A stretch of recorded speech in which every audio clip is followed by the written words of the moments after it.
Welcome back to our new video friends. Today we are going to talk about how to on do not disturb setting in Motorola phone.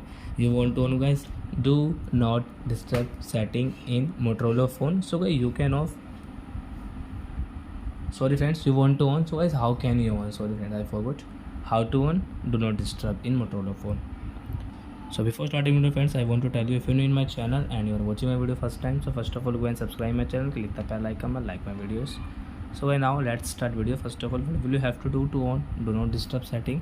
Open your phone setting guys. So we will on our phone setting, and guys do you have any doubts, so guys you can ask in comment section, I will tell you. Then guys click on sound setting. Guys do not disturb setting guys, you can see here D, and D means do not disturb, and guys you want to on, then turn on now. Do not disturb is on guys, you can see this option. So your friends, you have understood how to on do not disturb in Motorola phone. So that's it guys, thank you for watching my video guys. Now we will meet on next video with new topic. Before guys, please go and like my video, subscribe my channel. Bye bye friends.